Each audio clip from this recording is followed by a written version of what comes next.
2024년 7월 25일 저희 가족을 제외한 24명의 동유럽 원정단 분들이 인천공항에 모이게 되었습니다. 그리고 비행기에 타고 총 18시간 정도를 날아 프라하에 도착하게 되었습니다. 프라하에 도착하자마자 모두 기절을 벌이고 말았습니다. 다음날 저희 27명의 원정단은 프라하 1일 스파르타 투어를 하기 위해 오전 9시에 버스를 타게 되었습니다. 프라하 구시까지 안으로는 버스가 들어갈 수 없다 보니 어쩔 수 없이 강 건너편에 버스를 세우고 걸을 수밖에 없었습니다. 그런 결과 그날은 약 15km를 걷게 되었습니다. 저희가 첫 번째로 간 장소는 체코 민주화의 상징과도 같은 존 레논 벽이었습니다. 그리고 걸어서 불타바 강의 최초의 다리 카르교를 건너면서 사진을 찍고 구시가지 쪽으로 이동해서 점심을 먹게 되었습니다. 점심을 먹고 다시 버스를 타고 언덕 위에 있는 프라하성의 성 비투스 성당에 가게 되었습니다. 성 비투스 성당 내부에는 다양한 고딕 양식의 스테인드 글라스와 조각상들을 볼 수 있었습니다. 다시 프라하 구시가지 쪽으로 와서 우리나라 광화문 광장과 비슷한 바칠라프 광장을 구경한 후 유럽에서 프라하에서만 탈 수 있다는 올드카를 타게 되었습니다. 올드카는 오픈카라서 프라하의 바람과 풍경을 느낄 수 있었습니다. 이렇게 올드카를 타고 프라하 시내가 한눈에 보이는 포토스팟으로 이동하여 사진을 찍었습니다. 역시 현지 가이드님께서 알려주신 스팟은 사진이 정말 잘 나왔습니다. 다시 올드카를 타고 내려와서 저녁을 먹게 되었습니다. 해가 뉘엿뉘엿 질 무렵 저희는 천문시계 광장으로 가서 20초간의 짧은 쇼를 보고 8시 반경에 야경을 다시 보러 다시 카르교 쪽으로 갔습니다. 카르교에서 앞에서 보는 프라하 성의 모습은 조명이 많이 켜지지 않아 아쉬웠지만 멋있었습니다. 그렇게 15km를 걸으며 하루 종일 구경했던 저희 27명은 또다시 기절하고 말았습니다. 다음날 저희는 프라하를 떠나서 체코의 지방 도시들로 가보았습니다. 처음으로 프라하에서 약 2시간 정도 떨어진 카를로비 바리라는 온천 마을을 가게 되었습니다. 이곳은 카를 4세가 만든 마을로 온천수가 정말 유명한 도시입니다. 사실 저의 개인적인 생각으로는 온천수의 맛은 별로였고 오히려 그 마을의 분위기가 정말 좋았습니다. 산에 둘러싸인 마을에 아름다운 건물들을 좋아하는 마치 동화 속에 들어와 있는 듯한 느낌이었습니다. 그렇게 카를로비 바리 구경을 마치고 인근 호텔에서 점심을 먹은 뒤 필스너 맥주 공장이 있는 체코의 공업도시 풀젠으로 이동했습니다. 풀젠은 맥주가 유명한 만큼 맥주 공장부터 구경했습니다. 그런 다음 도심으로 이동하여 풀젠을 대표하는 성당인 성 바르톨로메오 대성당에 갔습니다. 여기도 성 비투스 성당처럼 고딕 양식이었는데 옛날에 소도시 성당도 이 정도 규모였더니 놀라웠습니다. 그리고 인근 식당에서 저녁을 먹은 뒤 호텔로 들어갔습니다. 4일차는 체코에서의 마지막 날이었습니다. 체코의 마지막 도시인 체스키 크름로프라는 소도시로 3시간 정도 이동하였습니다. 이 도시는 도시 전체가 유네스코 세계문화유산으로 지정된 만큼 도시 분위기가 정말 예쁘더라고요. 예전 이 도시의 영주들이 살았던 성과 정원을 구경하고 도심으로 내려가 길을 걸으며 소도시의 분위기를 느꼈습니다. 그렇게 구경을 마치고 저희 27명의 원정단은 드디어 두 번째 나라인 오스트리아에 들어왔습니다. 우리의 오스트리아 첫 도시면서 오스트리아에서 세 번째로 큰 도시인 린츠에 도착하여 린츠 신대성당 구경하고 시내를 걸으며 호텔로 들어갔습니다. 오스트리아에서 두 번째 날, 이날은 알프스의 대자연을 느끼는 첫 번째 날이었습니다. 오스트리아 서쪽 알프스 지역은 76개의 호수가 있는 짤츠카모구츠라는 이름으로 불리는데 짤트란 뜻이 소금을 뜻하여 예로부터 소금이 많이 나왔다고 합니다.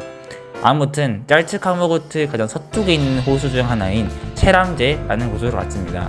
체람제 호수 색깔은 에메랄드 수준까지는 아니지만 무엇보다도 알프스 산맥과의 조화가 정말 좋더라고요. 그곳에서 주어진 약 3시간 정도의 자유시간을 알차게 보내고 저녁 식사 후 지함이라는 작은 마을의 산정 호텔로 들어가 쉬었습니다. 알프스의 대자연을 느끼는 두 번째 날, 짤츠카모구츠 호수 중 하나인 볼프강호부터 구경했습니다. 볼프강호는 오스트리아를 대표하는 음악가 모차르트의 이름을 딴 호수로 볼프강호에 있는 마을 중 하나인 상트 길젠에는 모차르트의 외가가 있었습니다. 그 마을에서 유람선을 타고 가는데 어제 체람제만큼 호수의 빛깔과 산이 엄청 좋더군요. 그렇게 유람선을 타고 45분을 간 결과 볼프강호의 또 다른 마을인 상트 월프강 마을에 도착했습니다. 그곳에 있는 볼프강 성당을 보고 다시 상트 길젠 마을로 가서 오스트리아의 대표 음식 슈니첼을 먹었습니다. 그 다음 짤츠캄버크트에서 가장 유명한 호수 할슈타트호로 이동했습니다. 할슈타트호에 도착해서는 푸니콜라를 타고 할슈타트호가 한눈에 보이는 산으로 올라가 사진을 찍었습니다. 나무에 가려져서 살짝 아쉬웠지만 그래도 정말 예쁘더군요. 다시 내려와 할슈타트에서 성모승천 성당과 호수가 보이는 포토스팟에서 사진을 찍고 저녁을 먹고 다시 산장 호텔에 들어가 쉬었습니다. 다음날 평소보다 1시간 일찍 출발하여 사운드 오브 뮤직의 촬영지인 짤츠부르크에 갔습니다. 먼저 도레미송을 찍은 미라벨 정원과 궁외관을 구경했습니다. 그곳에 가니 도레미송이 입안에서 저절로 나오더라고요. 그리고 사랑의 자물쇠가 있는 마카르트 다리를 건너 예전 글자를 몰랐던 사람들을 위해 만든 개성적인 간판이 가득한 게트라이드의 거리로 갔고, 그곳에는 모차르트 생가도 있었습니다. 게트라이드의 거리를 지나 호헨잘츠부르크 성으로 올라가는 푸니콜라를 타고 올라가 보니 잘츠부르크 시내가 한눈에 보였습니다.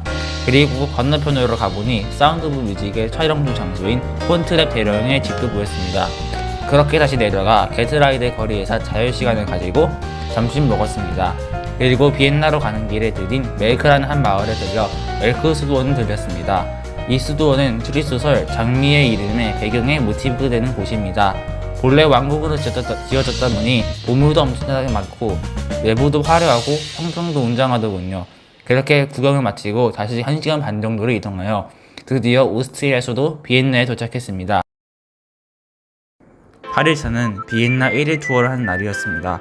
오전에는 예전 합스부르크 가문이 여름 궁전을 사용한 쉔브른 궁전 내부로 들어가서 합스부르크 가문이 실제로 썼던 방과 가구들, 그리고 당시 합스부르크 가문이 얼마나 강력했는지를 보여주는 그림들도 보았습니다. 쉔브른 궁전에서 나와 30분의 자유시간을 갖는 동안에 정원이 한눈에 보이는 곳에서 사진도 찍었습니다. 비엔나 도심 안쪽으로 들어가서 비엔나 귀족들이 여름 발궁으로 쓴 벨베데르 궁전에 갔습니다. 이곳은 상궁과 하궁이 있는데 상궁에는 미술관이 있습니다. 이 미술관에는 그 유명한 클림트의 키스가 전시되어 있습니다. 이 당시에는 미술관 내부 촬영이 가능하여 키스를 촬영할 수 있었습니다.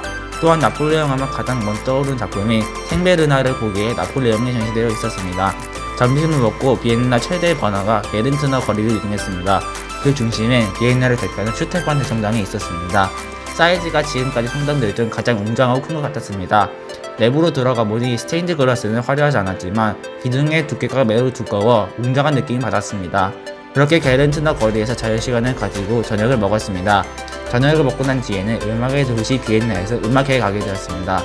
1시간의 짧은 음악회였지만 비엔나란 도시에서 음악회를 들은 건 아주 생소하고 특별한 경험이었기에 굉장히 인상 깊었습니다. 이렇게 1일 비엔나 투어를 마치고 다시 호텔로 돌아갔습니다. 9일째는 오스트리아에서의 마지막 날이었습니다. 비엔나에서 차로 1시간을 가서 헝가리 국경을 넘어 헝가리의 수도 부다페스트까지 약 3시간 반 정도 이동했습니다. 부다페스트에서 오후 1시쯤 도착하여 점심을 먹었습니다. 점심은 헝가리의 대표 스프 골라시와 고기를 먹었습니다. 점심을 먹고 예전 귀족들이 살았다는 부다 지구의 부다성으로 올라갔습니다. 부다성에는 도나우강의 다리들 중에서 가장 유명한 세체니 다리와 국회의사당이 보였습니다.